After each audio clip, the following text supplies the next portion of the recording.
My wife Abby loved going to the movies. If I wanted to make my wife happy, all I had to do was take her to a good movie. I could just take her to a movie. It had to be in one of 4 categories: animation, action-adventure, drama, or romance. Abby also went to almost any movie that was with Tom Torino, Matt Wright, or Brad Talbot. They were her favorite actors. My first date with Abby was when I took her to see Sleepless in Seattle. She didn't really like Tom Hanks, but she loved the story. Years after we got married, she admitted that she fell in love with me after that movie. Why she did this? I have no idea. After 12 years of marriage, Abby is still a very beautiful woman. At 5 feet 6 inches tall and weighing 115 pounds, she has a magnificent figure. Her dark emerald green eyes really stand out against her raven hair. When Abby gets dressed to go out, she still turns men's heads in her direction. My name is John Sawyer, and I'm no slouch either. I'm 6'1" and 180 pounds. I have sandy hair and blue eyes. Abby and I have been told many times that we make a great couple. During college, before I met my future wife, I never lacked female companionship. However, when I met Abby, I realized that I didn't want anyone else. And for 12 years, I thought Abby felt the same way about me. We met in our first year and fell in love with each other. Our love grew during our 4 years at one of the state universities, and we got married 3 months after graduation. Abby is my true love, my soul, my everything. I couldn't imagine life without her. And while we both love our 2 children to the core, it really has to be spontaneous when they're not around. Tonight was supposed to be just the 2 of us.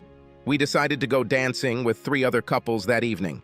Since we had to stay out late and drink, we booked rooms in a hotel in the city center. My parents and I had agreed to take our 2 girls for the night, so it was going to be a really special night. It turned out to be something special, good, but not at all what I thought. When we got to the nightclub, I couldn't understand what was going on, but the mood seemed to have turned sour. The women seemed to be nervous about something, and one of the men seemed somehow smug. Of the 3 couples, I really liked George and Helen, and Bob and Anna. George was a software engineer, while Helen was a stay-at-home mom with 3 children.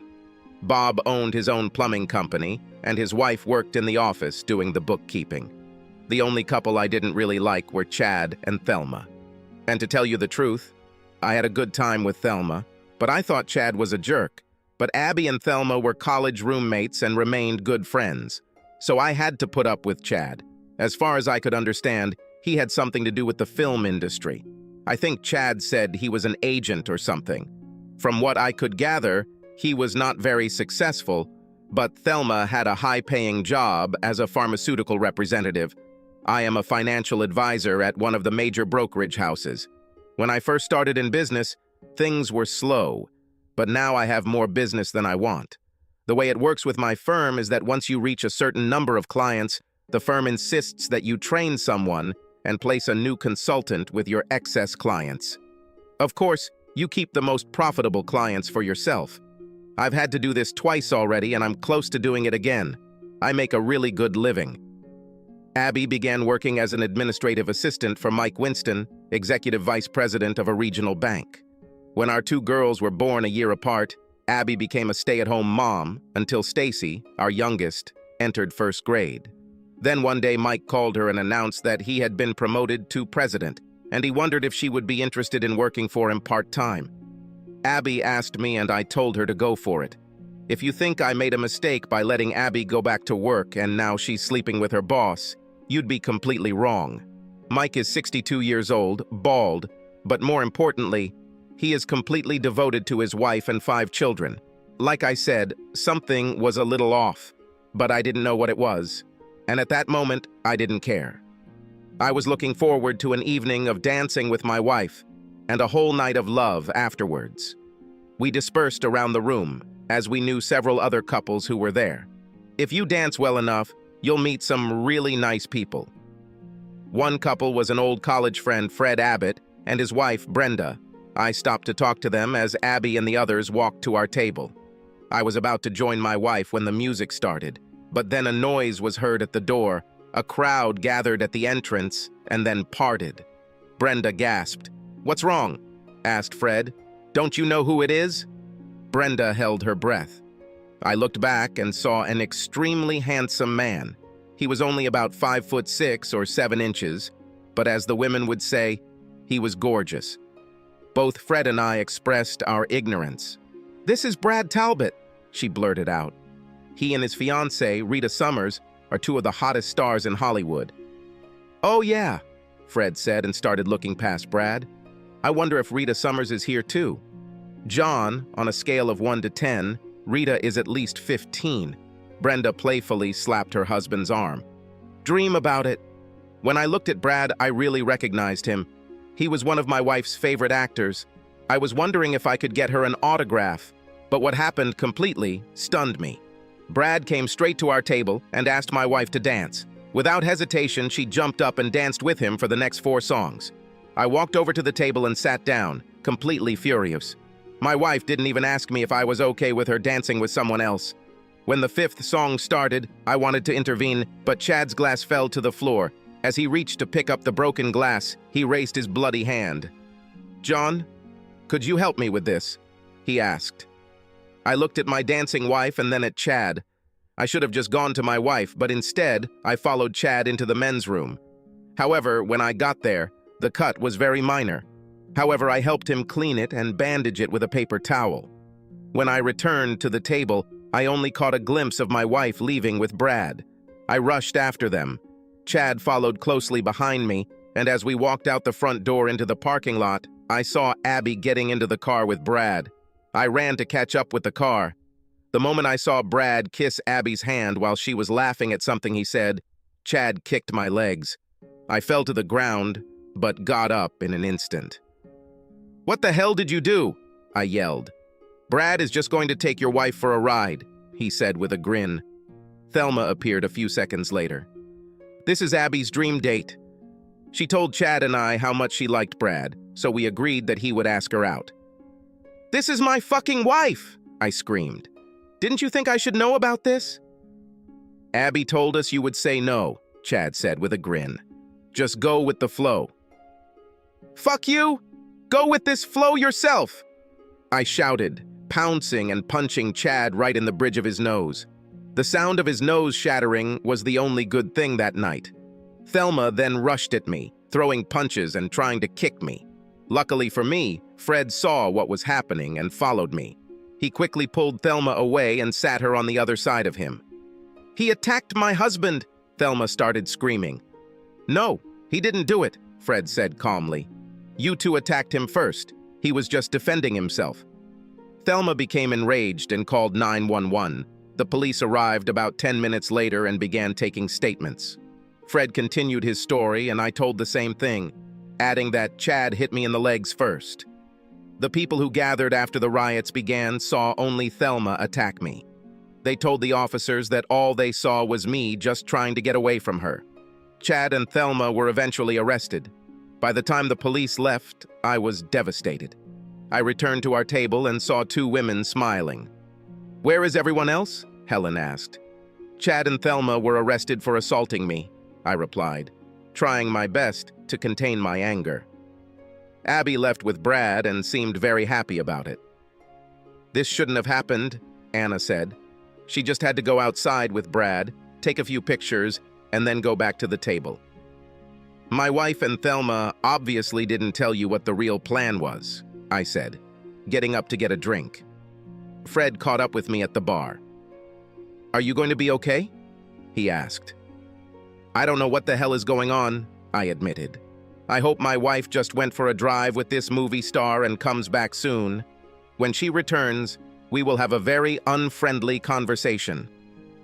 "Look, John," Fred said concernedly, "I don't want to start a fire, but Brenda told me that Brad Talbot is a notorious womanizer. He seems to enjoy sleeping with married women. I hope this doesn't apply to Abby, but I think you should prepare for the worst." My heart sank. I didn't know what to do, but I told Fred I'd be fine. Before returning to the table, I tried calling Abby on her cell phone. The call immediately went to voicemail. The atmosphere was very awkward when I sat down. The wives looked very ashamed and their husbands looked furious. I continued to try and reach Abby without success. Finally, two other couples said they were going back to the hotel. I told them I would stay for a while to see if Abby would come back. I waited half an hour before heading to the hotel. I waited there until 3 in the morning, calling Abby's phone every 10 minutes. Finally, in disgust, I checked out and headed home. I got there around 4 and sat on the sofa. I must have fallen asleep because the sun shining through our bay window woke me up. It was already 7 in the morning. I checked our bedroom, but Abby had not returned yet. Then I checked my cell phone, and there were no messages from Abby. So, I logged into my computer and opened our Facebook page. He exploded with pictures of Brad and Abby leaving a nightclub, pictures of them walking into his house, pictures of Abby walking into Brad's house on his arm. I searched Hollywood websites and they were all blown up by Brad's latest conquest with a married woman. At this moment, I was beside myself with rage. I immediately called my lawyer, and since it was Saturday, my call was forwarded to his home. He wasn't too happy about my call until I explained what was going on. He convinced me not to do anything until Abby came home and explained her behavior. Finally, around 11, the front door opened, and Abby walked in with a big smile on her face. The smile disappeared when she saw the expression on my face. "We didn't do anything," Abby said immediately. "We just spent the night talking. I know I should have asked you, but I was sure you would say no. You know how much I love movies and that Brad Talbot is one of my favorite actors. Last night was like a fairy tale. Nothing happened, John. I still love you with all my heart." I just stared at her, and I could almost feel the steam coming out of my ears. "I want you, slut, to pack up your shit and go to your parents. I can't even look at you right now." "John, why do you make such a big deal about this?" she asked with irritation and slight fear in her voice. "We were just talking. There was nothing special about it. It doesn't really matter." "This is damn important to me," I said through clenched teeth. "I don't believe for a second that nothing happened. But for the sake of argument, let's pretend nothing happened. You still embarrass me in front of the whole world." "Now you're just being overdramatic, John," Abby said, putting her hands on her hips. "Outside our group, no one knows anything. And Helen and Anna know that for me, it was just a harmless adventure." "You stupid bitch," I snapped, which made Abby recoil. I've never talked to her like that before. This is the top story on all Hollywood news sites. They have pictures of you and Brad leaving the nightclub, heading to his house. And by now, they probably have pictures of you leaving his house this morning. I think our marriage is over. So get your shit together and get out before I do something I'll regret. "Please, John, I'm sure you're exaggerating." Abby was now on the verge of tears. "I love you with all my heart. Sorry if I upset you, but nothing happened. I knew you'd be annoyed, but I thought you'd give me a pass when you found out nothing happened. We have to deal with this. Think about the girls." "You bitch weren't thinking about your girls when you ran off into the night with your movie star bastard," I hissed at her. "Would you like Stacy or Gail to do something similar when they become adults?" Abby turned pale at these comments and then burst into tears. "I'm so sorry, John. I didn't think it would be so important. I made a mistake. Please forgive me." "You're right, you didn't think." I was beside myself and getting angrier every minute. I had to get Abby out of the house before I did something I truly regretted.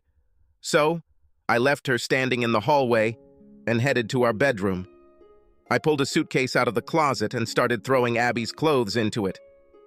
"I'll do it," Abby said through sobs after a few minutes. She then slowly packed her suitcase and carried it downstairs. I didn't even offer to help her carry it. I waited until she was out the front door before I slammed it shut. I looked out the window to make sure she was gone. I saw her put her bag in the trunk and sit in the driver's seat. Then she lowered her head to the steering wheel and began to sob. I didn't even want to go out and console her. I was too damn angry. About 20 minutes later, she started the car and drove away. I immediately called my parents and explained to them what happened. I asked if they would keep the girls a little longer, and if Abby shows up, tell her I have them. They agreed. I was then left to contemplate the ruins of my marriage. I started going over it all back and forth in my head. Abby insisted that nothing happened. Could this be true? I didn't know, but my gut told me she was lying. Can I accept what she did and try to move on? If, as she believed, no one knew about it except our friends, maybe. Now that it went viral, I didn't see any way forward for our marriage. I desperately wanted revenge on both of them, but I couldn't think of anything to achieve it. I cried for at least an hour, banging on the walls and doors as I walked around the house. I felt so powerless. I knew I couldn't get back at Brad. He was a Hollywood hotshit and there was no way I could touch him. And I knew the divorce would hurt me financially. But if it came to that, I was prepared to work from home and sue for full custody of the girls. Since I was obviously the more stable of the two parents, I felt like I had a great shot at it. I don't think Abby ever considered that her actions might actually be taking her girls away. But the thought of the damage divorce would have on my daughters gave me a lot of pause. Around 1 o'clock in the afternoon, I was just making more coffee when the phone rang. Until now, the media had not received my phone number, but I knew that this would not last long. "Hello?" I answered the call. "This is John Sawyer, and your wife's name is Abby?" A female voice asked me. "Listen," I snapped. "I'm not in the mood to talk to reporters." There was a quiet giggle, a bit like the ringing of bells. "Okay," said the voice. "I hate talking to them too." "Who is this?" I asked, fully prepared to hang up. "My name is Rita Summers," she answered quietly. "I think you've already met my fiancé, Brad Talbot?" "Yes, I know this idiot. I didn't know where this conversation was going, but I wanted to end it as quickly as possible." "Do you love your wife?" asked Rita. Her question puzzled me. I sighed. Despite everything my wife has done, I still love her. However, after everything that has happened, I don't think there is any chance of saving our marriage.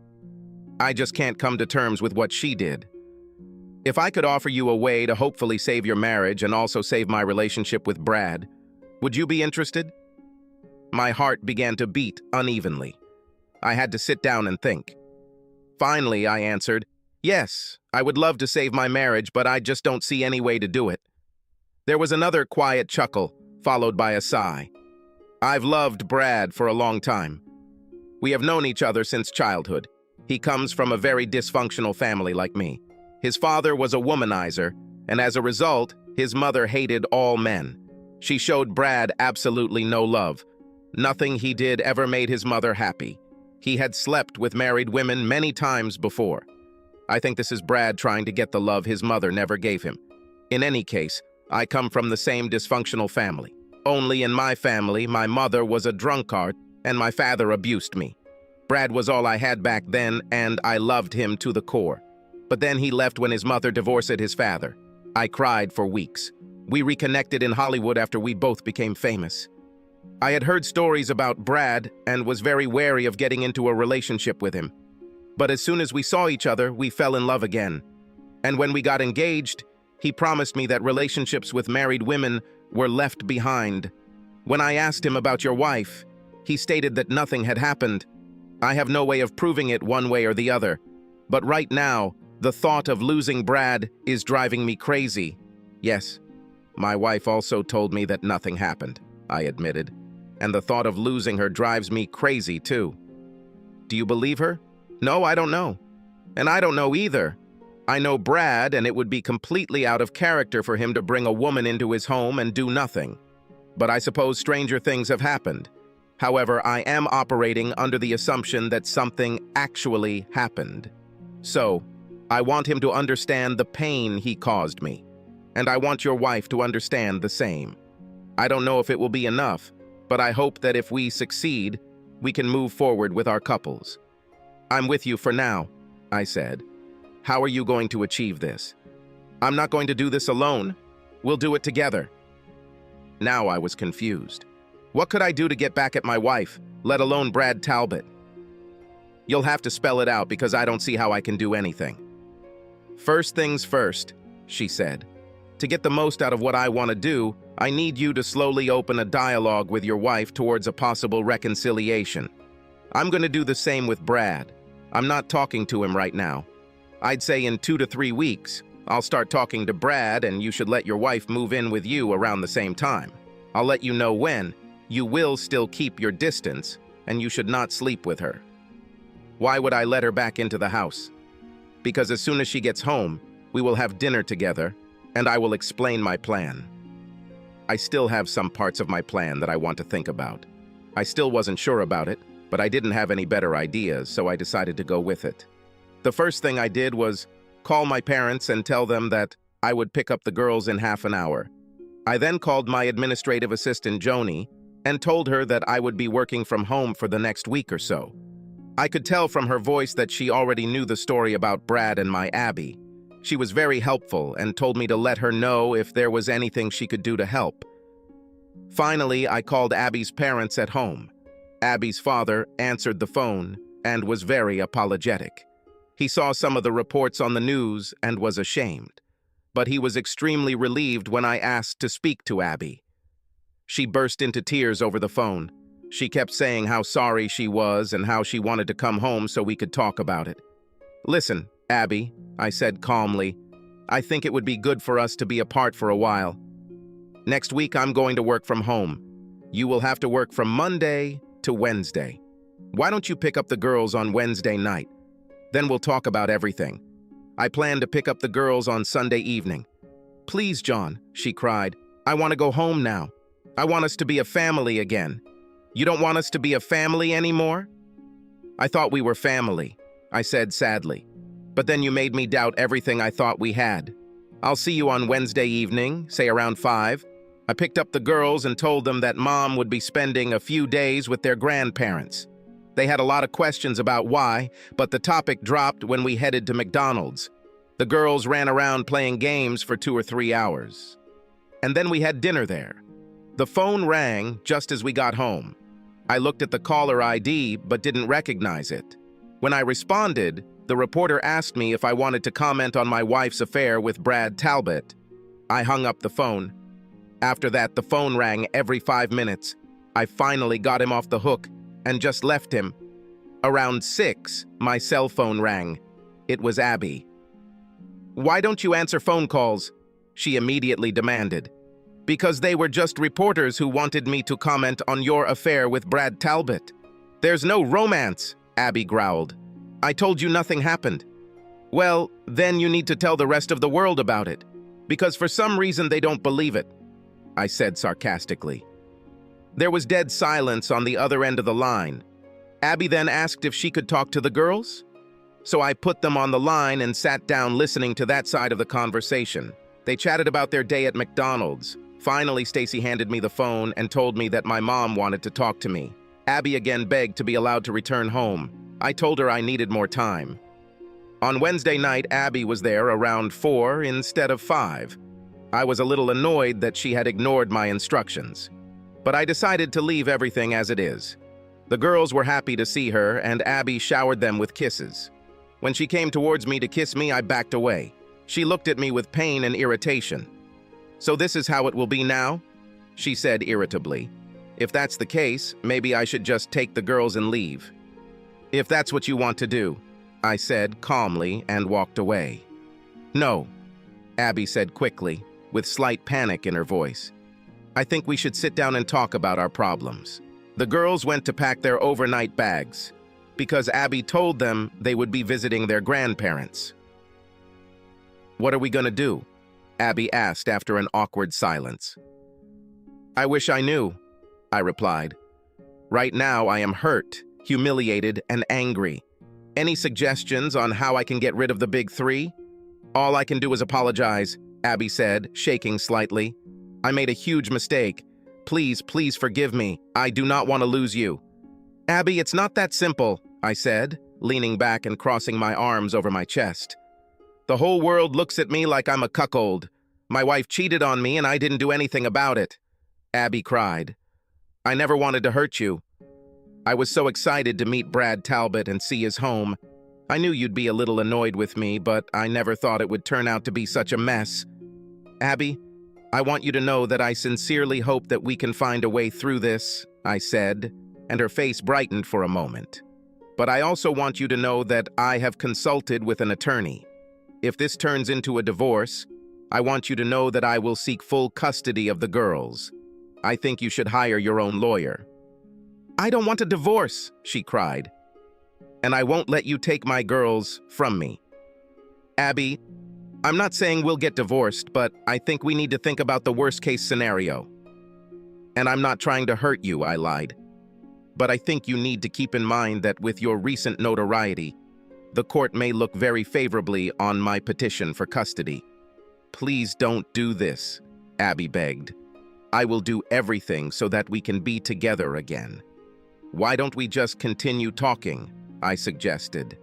In fact, why don't we have lunch next Sunday when you hand the girls over to me?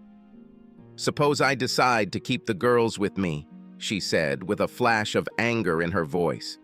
I don't like passing them back and forth. I don't think it's good for them. If you do this, then I will have no choice but to begin divorce proceedings immediately. And remember, it was you who tarnished your name. I believe that the court will not look favorably on an adulteress as a mother of impressionable girls. At that moment, all the fight drained out of Abby. I will not do it. I don't want a divorce. At the beginning of the second week, I returned to my office. My assistants were very sympathetic to this. Some of my clients, not so many, 2 in particular, thought it was really funny and started making fun of me. I politely asked them to drop the topic, but they continued to tease me. I've had enough. I told them I was ending our relationship and transferring their portfolios to another office. Even though they both tried to apologize, I told them that our relationship was over. Word got back to my clients and there was no more talk about my wife and Brad. Around 2 o'clock in the afternoon, Rita called me. "Do you have plans for tonight?" she asked. When I made it clear that no, she said, "Good, because you're having dinner with me at the Zoom Zoom restaurant at 7, tie and jacket required." Then she hung up. I was a little surprised when Rita told me she had a reservation at Zoom Zoom. This is the most exclusive restaurant in the city. It usually takes a year to book and is incredibly expensive. I arrived at 7 and was directed to a private room at the back of the restaurant. There was only a table for 2, but the room was quite luxuriously furnished. There was even a velvet couch. Scenes of possible activity that took place on this piece of furniture flashed through my mind. About 5 minutes later, the door opened and I saw Rita Summers enter. When I jumped to my feet, I realized that she was literally taking my breath away. I had no doubt that the restaurant would have come to a complete stop when Rita entered. I figured she was about 5'4" or so. She had long blonde hair, soft brown eyes, and a figure that drove you crazy. But it was her smile that attracted you. For the life of me, I couldn't imagine why Brad would cheat on a woman like that. "Can I call you John?" she asked, sitting down opposite me. I nodded and asked, "How should I contact you?" "Rita, of course." This gentle giggle made me smile. We ordered drinks and sat for a while talking. I told Rita a little about my job, but mostly I told her funny stories about my girls or me when I was an awkward teenager. The waiter then returned and took our order. I didn't want to pressure Rita, but I was eager to find out what her plan was. I didn't mind saving my marriage, but I had no idea how to do it. When we finished eating, she leaned back in her chair. "First of all, John," Rita said with a sad smile, "that sneaky snake, Chad Tompkins, organized this whole mess. He fancies himself a film agent, but in reality he is nothing more than a pimp. He sets up gullible men and women to be taken advantage of by movie stars. You wouldn't believe how many people, especially married women, get into bed with movie stars with Chad's help. You're talking to someone who knows this firsthand," I said with a growl. However, I didn't know what exactly Chad's job was. At least I was able to beat him up. "Really?" Rita's eyes sparkled. "It's good news. But you really shouldn't be too harsh on your wife. I believe Brad could charm Mother Teresa by removing her panties. As you already know, your wife is not the first married woman to fall under his spell, but I intend to make her the last. And if I can't do that, then what I'm offering will at least repay him and your wife for the pain they caused us. I cannot promise that once my plan is completed, either of us will still be with our loved ones. However, despite this, we will feel the satisfaction of having avenged their betrayal and lies. I was somewhat taken aback by Rita's willingness to cut my wife some slack, but I was very happy to hear that there would be some kind of payback. Now I just wanted her to tell me how we were going to do it. "What exactly are you proposing?" I asked. "Before I get into the details, I just want to say that you are an extremely handsome man. And you are also very charming. I think your wife was a fool for jeopardizing your marriage. If we met under different circumstances, I would be very interested in dating you. That's very kind of you. But we both know that we are traveling in completely different worlds. And you are not just stunning, but even more than that, you are incredibly beautiful. You are very kind. You're right about our two different worlds, of course, but that doesn't change the fact that I find you very attractive." "Thank you," was all I could think of to say, because I wanted to know the plan. "So what are we going to do next?" "Within the next 2 weeks, I intend to become your client." "I'm sorry, I do not understand." "Client?" "Yes, you do offer financial advice to your clients, don't you?" Rita said with a grin. "Yes, sure." I still didn't understand where she was going with this. "Then I intend to invest some money," she said simply. "However, we will have to have 3 or 4 meetings to discuss the agreements. I think 4 would be the ideal number. 2 of these meetings will take place in your office, and 2 will be lunch meetings. I'll choose the seats myself." "Okay," I said, still not sure why I was going to do this. "I can open an account, but you have to invest at least $10,000. "Oh, I intend to invest much more than that," she said, smiling wider. "In the meantime, you won't tell your wife that I'm your client. You will continue to meet with her and discuss reconciliation.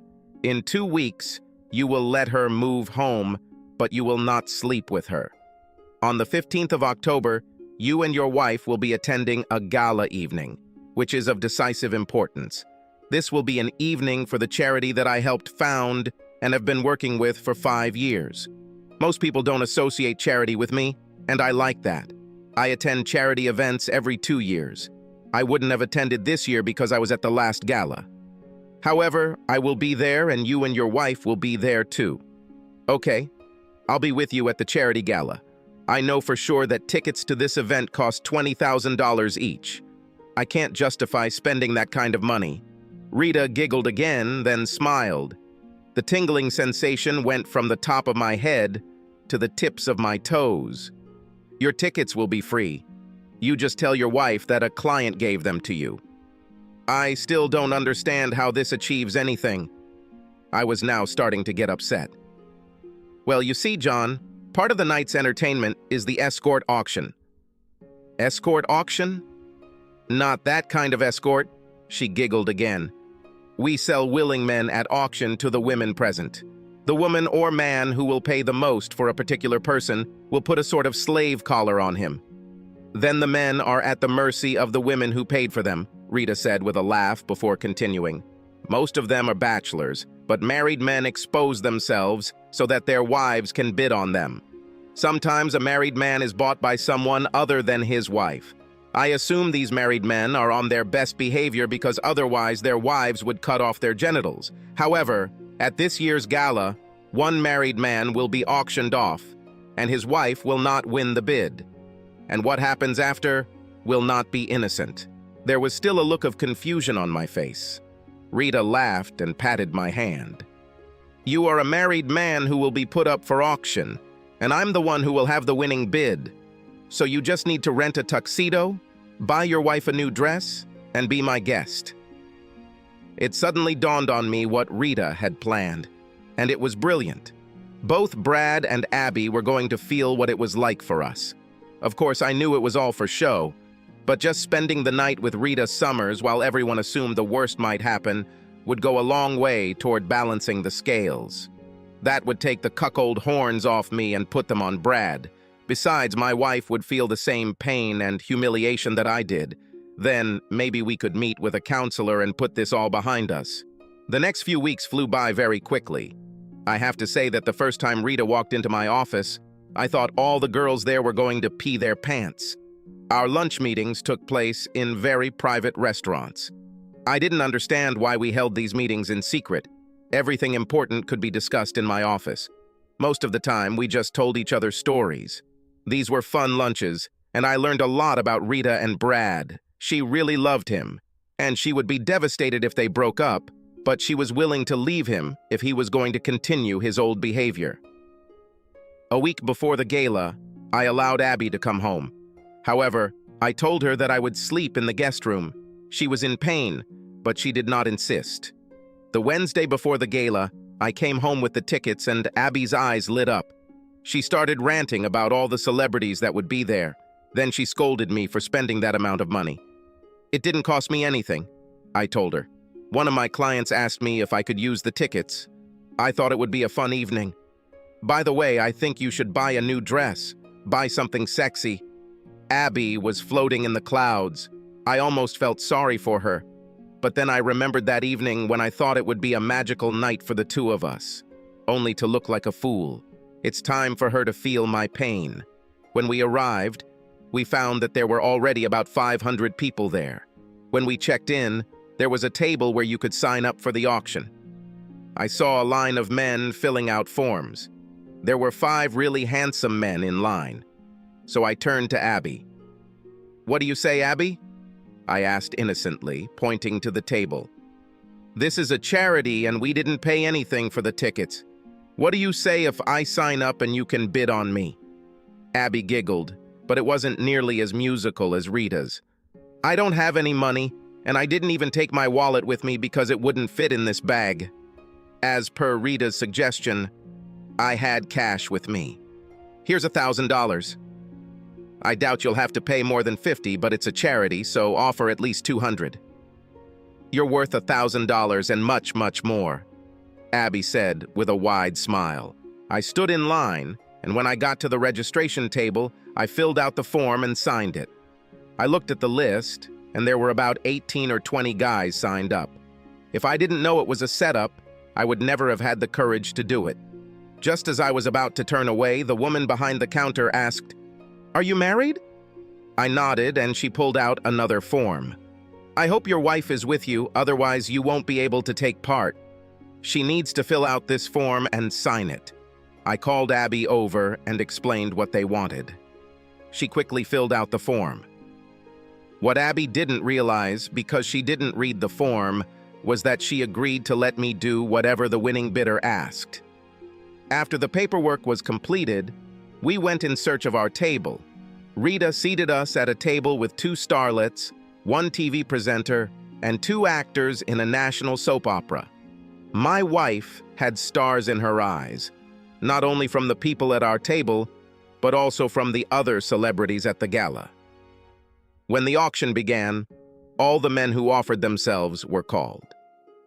I smiled at my wife and stood up. As it turned out, there were 24 participants, and I'm sure that it was Rita's intention that they left me for last. By the time I was the last one on stage, they had already raised over $300,000, and I have to admit that the bidding was lively and fun. "Our last contestant is a local," said the announcer, a well-known game show host. "His name is John Sawyer, and he is married with 2 children. I'm sure his wife is emptying out her piggy bank somewhere in there. So what do you say if we start the bidding at $50? "I think it's worth at least $100, shouted an elderly woman in front. "Can you wash dishes, honey?" I laughed and shouted back, "I can wash and dry." This caused loud laughter from the crowd. "This is more than my husband can do," exclaimed another elderly woman. "I'll give you 200. Then it became 500. Finally, I heard Abby shout, "I'll give you $1,000. This caused everyone to rejoice. But almost immediately, a younger woman offered $2,000. Before I knew it, the bid had risen to $5,000. I looked at Abby and she was looking around, completely confused.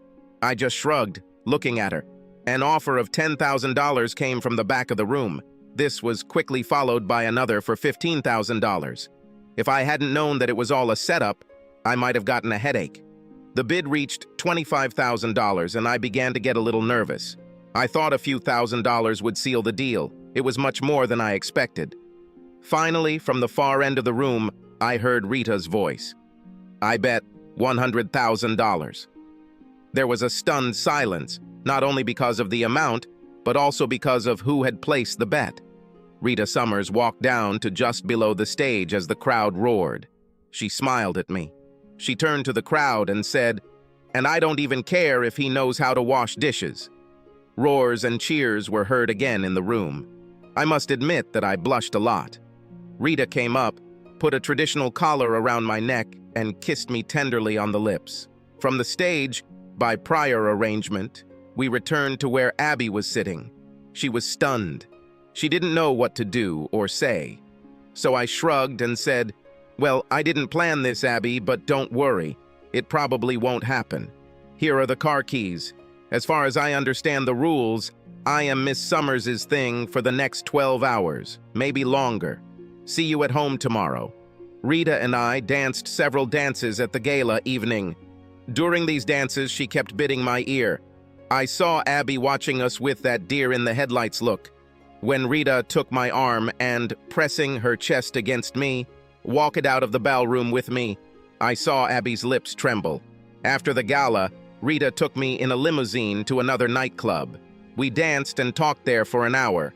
After that, we went to a private screening of the new film. There was no one in the theater except Hollywood A-list people. The movie, I thought, was crap. Rita thought so too, but when we talked to the director, we were both delighted with him. The limousine then took us to a very seedy part of town. After the car was parked, I noticed that there were 2 cars parked behind us. Rita explained that they were part of her security team. She pointed to 2 dilapidated houses on opposite sides of the street. The one with the porch light still on was once my home. Brad lived in the house across the street. It wasn't such a bad area back then, but it was still pretty seedy. It was already about 3 o'clock in the morning when we finally reached Rita's apartment. She explained that she has 6 apartments, 1 in Hollywood, 1 in New York, 1 in Florida, 2 in Europe, and 1 in South America. This particular apartment was 3 stories tall and could fit 2 regular-sized houses. We entered the office and Rita poured me a drink. Sitting on the sofa, I started laughing. It's a pity that I didn't have a camera to take a picture of Abby. I almost feel guilty for doing this, but not really. Rita sat very close to me and put her hand on my knee. "John, tell me honestly, did your wife convince you that nothing happened?" "None of us will ever be able to prove it, but I believe they had sex," I said sadly. "That's why it still hurts so much. I know John, and I'm 99.9% sure that Brad had sex with your wife." Rita got angry at the thought. "I think this twist is fair game." With these words, Rita leaned over and kissed me tenderly. I was taken aback by this offer. I just assumed that we would go to Rita's house and sleep in separate rooms. Everyone would believe that we slept together, but we would know the truth. Now she was offering herself to me. It didn't take me long to make a decision. I suppose if I were a better person, I would refuse. But I was still hurt by what my wife did. Plus, who in their right mind would turn down the chance to sleep with Rita Summers? We kissed on the couch for about 20 minutes. It was intoxicating to be so close to such an incredibly beautiful woman. Finally, she took my hand and led me to her bedroom. Once inside, Rita began a slow striptease. It was hard from the first kiss. Watching Rita shed her clothes, I felt like I could lose my load right now. As Rita pulled off her panties, she pushed me onto her bed and pulled out my manhood. Abby was great at giving caresses to my male instrument, but I thought Rita was better. Or maybe things were just completely different. At that moment, I didn't care. When I was ready to explode, I told Rita. "I want you to do this," she said, breathless. "You're so delicious." It was all I could take and I exploded. I kissed Rita's breasts and caressed them. She reached her first climax. I ran my tongue over her belly and began to give her caresses with redoubled zeal.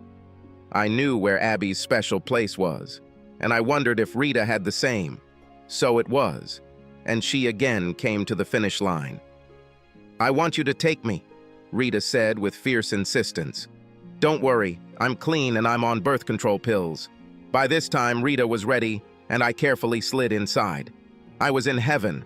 I continued to increase the pressure more and more until Rita screamed and reached climax.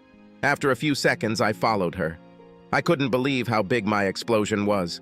We made love twice more before we fell asleep in each other's arms. I woke up the next morning with Rita working on my manhood. I wish Abby would do something like that to me. I would love to wake up like this sometimes. After Rita brought me to the finish line, we made love again. Then I looked at my watch and realized that it was almost 11 o'clock. I should have been home by now. Rita laughed at my crazy expression. "Remember?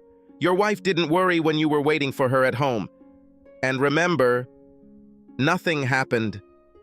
I laughed, and we took a shower together. After drying off and getting dressed, Rita prepared eggs for me while she waited for the limousine to come pick me up. On the way home, I finally found peace. If Abby had wanted to, I felt like we could now work on putting everything behind us. When I walked into our house, I found Abby crying in the living room. "I wasn't sure you'd come home," she said miserably. "The news is abuzz that Rita Summers paid $100,000 to spend a night with you.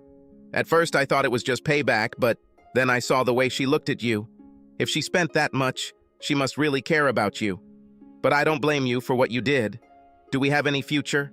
"First of all, Abby," I lied, "nothing happened."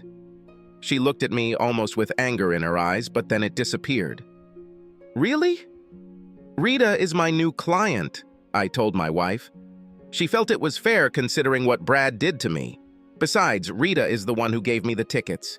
She typically makes anonymous donations of $100,000 each year. This year, Rita made it public to send a message to her fiancé.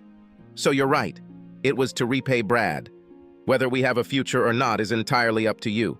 If you're ready to work on our marriage and go to counseling, I'm ready too. Abby ran into my arms and I kissed her deeply. Then I took her to our bedroom. I don't know where I found the strength, but we made love twice. I then went back to sleep until my two girls pounced on me around 2 p.m. We had a quiet dinner with the girls, and after they went to bed, Abby and I sat on our patio holding hands. I knew then that we could put the pieces of our marriage back together. Abby and I found a good counselor, Wendy, and she was very helpful in solving our problems. Surprisingly, Wendy was much stricter towards Abby. I assumed that since she was a woman, she would be more sympathetic to my wife. But she pointed out that Abby was planning to take time away from our marriage, while I wasn't planning on it. Even though we both insisted that nothing happened, I don't think Wendy believed either of us. Despite this, she said that the simple fact that we chose to leave our spouses with someone was a betrayal. Abby blushed deeply at most of it. Of course, Wendy gave me a pass of sorts because she basically saw my night as Rita's revenge on her fiancé.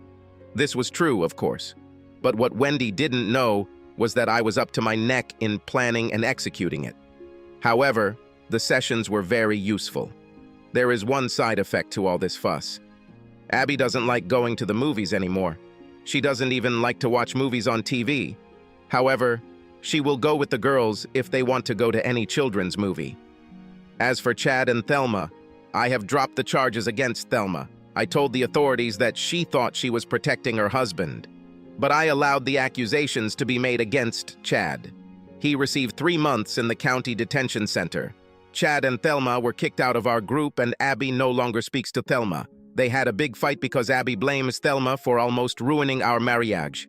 I won't say that. I understand my wife's logic. Rita and Brad got married in the so-called wedding of the century. There were more than 1,000 guests there. If you weren't invited, you were nobody in Hollywood. In case you were wondering, Abby and I didn't receive an invitation. However, I did send Brad a wedding gift. I bought a pair of bull horns and sent them to him with a note that read, "You leave my wife alone, and I will leave yours alone." I was still mad at Brad when I sent the antlers, but Rita told me that Brad thought the gift was hilarious. He hung them in his office with a framed note underneath. However, since Hollywood is Hollywood, the marriage lasted barely a year. True to her word, when Rita discovered that Brad was again chasing married women, she divorced him. It was friendly, and they are still friends. It's a shame because I know Rita loved him deeply. From what she told me about their relationship over the years, I know that they truly had a connection that was much deeper than most couples. But obviously this was not enough. And yes, Rita is still my client. When we opened her account, she deposited $1 million. I fully expected her to close the account as soon as her planned revenge was completed. But Rita left it with me. When the amount grew to $1.5 million, she contributed another $2 million. I haven't seen her in person since the day after the gala, but I talk to her at least 4 times a year to discuss her investments. Sometimes she calls with a question about her account, but sometimes she calls just to talk. I enjoy these conversations the most. Rita is a very savvy businesswoman. Surprisingly, she is also quite conservative, at least in her investments.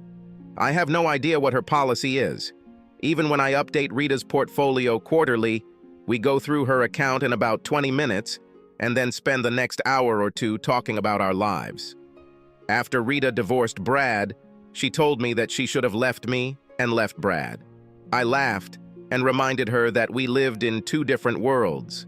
Since then, Rita has been teasing me about keeping an eye on me. And it's her supposed plan that if the stars ever line up so that I'm lonely and she decides to quit playing, she'll do whatever it takes to get me. I know she's just joking, but it's a good fantasy that I keep in the back of my mind. Abby and I are approaching our 10th wedding anniversary. We've had a few rough patches, but overall it's been a great marriage so far. Looking back, I am convinced that if Rita had not come to my rescue, I would have divorced Abby.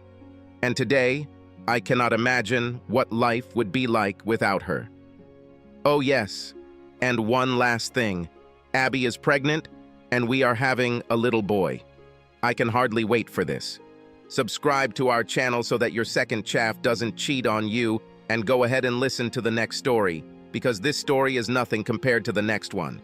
If you're under 18, don't even think about listening to the next one.